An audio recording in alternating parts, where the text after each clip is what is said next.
My parents said, "We'll give the house to your sister." I said, "Perfect," and stayed calm. The next day, I sold the land it was built on and disappeared. By morning, there were 42 missed calls, and my mother was crying. My father said it at Sunday dinner. "We've decided to give the house to your sister." We were in their dining room, the house I'd helped renovate, the one I'd paid property taxes on for 3 years when they couldn't afford it. My sister Rachel sat across from me, smiling, triumphant. I set down my fork. "The whole house?" "Yes," my mother said, not looking at me. "Rachel needs it more. She has the kids, you're single, you have your apartment." The chandelier above us hummed. Someone's fork scraped against a plate. The kitchen faucet dripped in the background. I'd been paying their mortgage, $200 a month for 4 years. Rachel hadn't contributed a dime. "You understand, don't you?" my father asked. "Family helps family." I looked at Rachel, at her smug expression, the way she sat back in her chair like she'd already won, then at my parents, waiting for me to make a scene, to yell, to argue. "Perfect," I said calmly. "That makes sense." My mother blinked. "Really?" "Yeah, Rachel needs it more." They looked relieved, like they'd been bracing for a fight and suddenly didn't need to. My father nodded, went back to his pot roast. Rachel reached across the table, squeezed my hand. "Thank you for understanding." I smiled. "Of course." I finished my dinner, helped clear the dishes, laughed at my father's joke about the neighbor's dog, hugged them all goodbye at the door. "Love you guys," Rachel called from her car. "Love you too," my mother said. I waved, smiled, then I drove home. My hands were steady on the wheel. My breathing was calm, but inside, something cold was calculating. The apartment felt different when I walked in, quieter, emptier. I stood in the kitchen, looked around at the modest space I'd been renting for 6 years, while Rachel got the house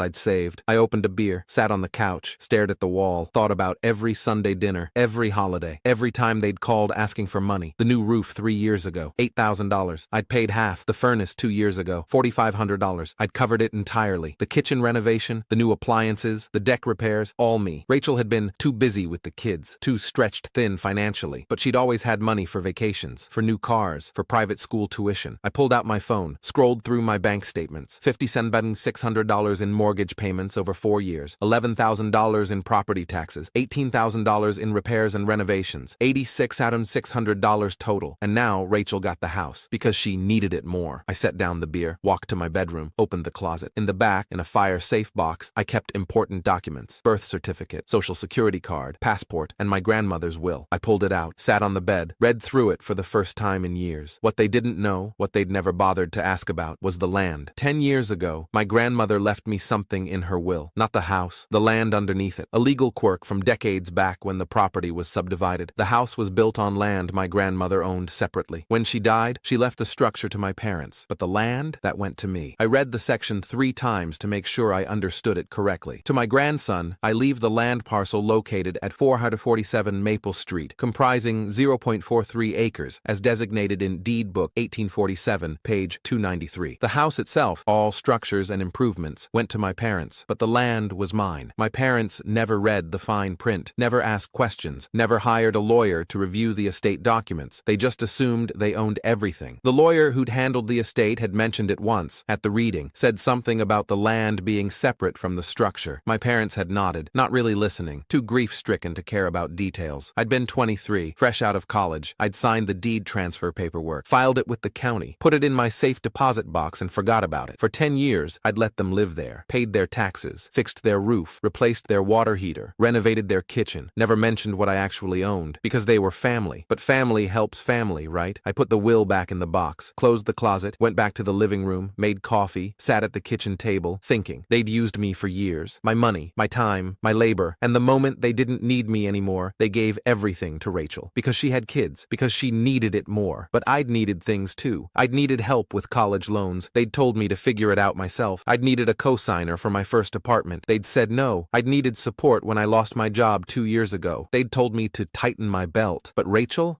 got everything. The down payment for her car, the money for her wedding, the help with her mortgage when her husband was between jobs, and now she got the house. I opened my laptop, started searching. Real estate law, land ownership, property rights, separation of land and improvements. I read for hours, articles, case law, forums. By 2 a.m., I had my answer. The land was mine, completely, legally, and I could sell it. I lay in bed that night, staring at the ceiling, thinking about Rachel's face, that smug smile, thinking about my parents, the way they'd dismissed me, expected me to just accept it. By morning, I'd made my decision. I called a real estate attorney at 9 a.m. "I need to ask about property rights," I said. "Go ahead. If I own land, but someone else owns the structure built on that land, can I sell the land?" "Absolutely," he said. "You own the land. The structure becomes the buyer's problem. Usually they'd negotiate with the homeowner to purchase the building or arrange a land lease, and if the homeowner doesn't want to negotiate, then the new landowner can pursue legal options, eviction proceedings if necessary, or they can demolish the structure, depending on local ordinances. My heart started beating faster. How fast can we move on this? If you have a buyer lined up, a week, maybe less, and the current residents, do I need their permission? No, you're the landowner. You have the right to sell. They'd receive notice after the sale completes, per state law. What kind of notice? Certified letter. Gives them 30 days to negotiate purchase of their structure or vacate the property. I smiled. Can you help me with this? I'd be happy to. Do you have a buyer in mind? I might. Let me make a call. I'd been sitting on an offer for years. A developer who wanted to build townhouses in that neighborhood. He'd contacted me 5 years ago after looking up land records, sent me a letter. I see you own the land at 447 Maple Street. I'm interested in purchasing for residential development. Please contact me to discuss. I'd filed the letter away, never responded, because my parents lived there, because I thought family mattered, but things change. I dug through my filing cabinet, found the letter. The developer's name was Richard Chen. He'd left a phone number. I called him that afternoon. Richard Chen. Hi, my name is David. You contacted me about 5 years ago about a property on Maple Street. Silence. The land parcel? He said. Yes. You're interested in selling? I am. Is the house still occupied? Yes. But I'm selling the land, not the house. He paused. I see. That's complicated. Is your offer still good? Let me pull up my records. I heard typing. Yes. I offered $340,000. That's still within my budget for that location. Then let's do it. Just to clarify, he said. There's a structure on the property. Are you aware? I'm aware. That's the current owner's problem. I'm selling the land. Another pause. Understood. This is unusual, but legal. I'll have my lawyer draw up the documents. Can you meet tomorrow? Absolutely. I'll need proof of ownership, the deed, survey maps if you have them. I have everything. Perfect. Let's meet at my office. 2 p.m. I'll be there. I hung up, sat back in my chair, stared at my phone. My hands were shaking now, not from fear, from anticipation. I pulled up my texts, found the family group chat. My mother had sent a message that morning. So glad we finally sorted out the house situation. Rachel, you're going to love it there. David, thanks again for being so understanding. Rachel had replied with heart emojis. I stared at the message, typed out a response. No problem. Family helps family. Hit send. Then I opened my banking app, started calculating. $340,000 for the land, minus closing costs, taxes, lawyer fees. I'd walk away with about $320,000, more than enough to buy my own place. Cash, no mortgage. Meanwhile, Rachel would get a house on land she didn't own, a house that would be worthless in a week. For the next week, I acted normal. Texted my mom about her doctor's appointment, asked how it went, told her I was glad the medication was working, sent Rachel a baby gift for her youngest, a wooden toy set, expensive, the kind she'd post about on Instagram, asked my dad about his golf game, let him tell me about his new clubs, said I was happy for him. They thought everything was fine. On Wednesday, I met with Richard Chen. His office was downtown, glass and chrome, conference room with a view. He had the paperwork ready, purchase agreement, deed transfer, title search results. Everything looks good, he said. The title is clear. You're the sole owner of the land parcel. And the house? Not my concern. My lawyer will handle notification to the current residents after we close. How long? We can close Friday if you're ready. I'm ready. We signed, shook hands. Pleasure doing business with you, he said. Likewise. The sale closed on a Friday at 10 a.m., $340,000 deposited into my account. I watched the number appear, refreshed the screen twice to make sure it was real. Minus fees and taxes, I walked away with $323,000. Richard's lawyer sent the required notice to my parents that same afternoon. Certified mail, legal and official. Notice of land sale. The land beneath your property located at 447 Maple Street has been sold. You have 30 days to negotiate purchase of the structure or vacate the premises. I turned off my phone, packed a bag, drove to a cabin I'd rented in the mountains, 3 hours away. No cell service, no internet, just silence. I spent the weekend hiking, reading, sitting by the fire, made steaks on the grill, drank good whiskey, slept 10 hours a night, not thinking about them at all. I turned my phone back on Monday morning. 42 missed calls, 37 from my mother, 5 from my father, 16 voicemails. I listened to the first one, my mother, crying, screaming. What did you do? How could you do this?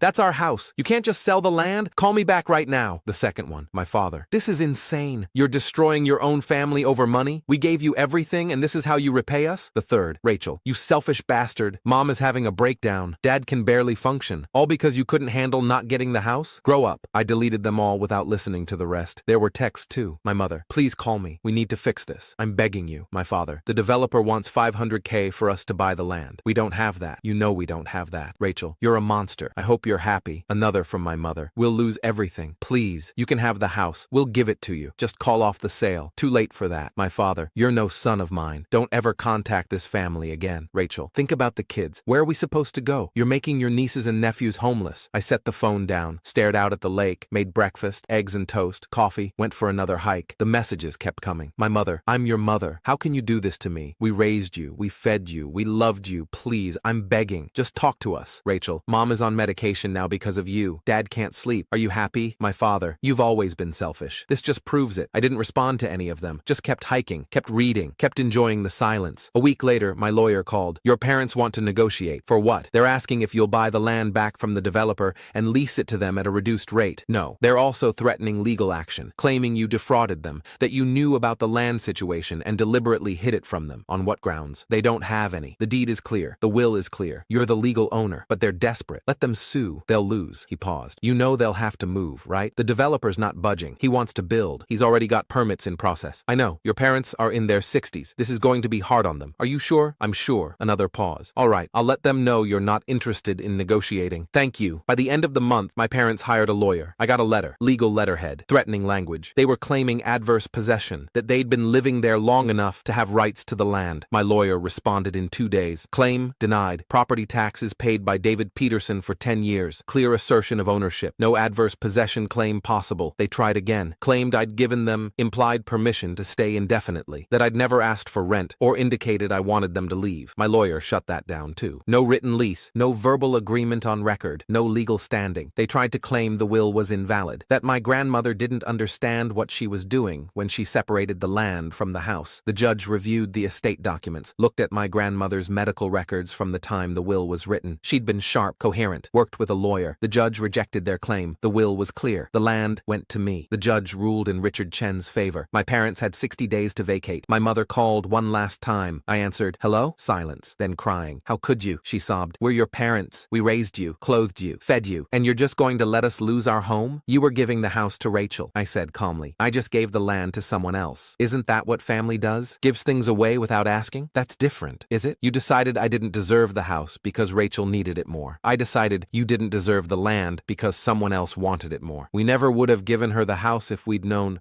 what? That I actually had leverage? That you couldn't just take advantage of me forever? She was quiet, still crying. I could hear my father in the background, saying something I couldn't make out. You said family helps family, I continued. I helped you for years. Paid your mortgage, your taxes, fixed your roof, your furnace, your kitchen, and the moment you didn't need me anymore, you gave everything to Rachel. You thought I'd just take it, that I'd smile and nod and keep paying for things while you gave her everything. You were wrong. Please, you have 60 days. I suggest you start looking for apartments. I hung up, blocked all their numbers, deleted their contacts, sat in the silence, and for the first time in years, I felt light.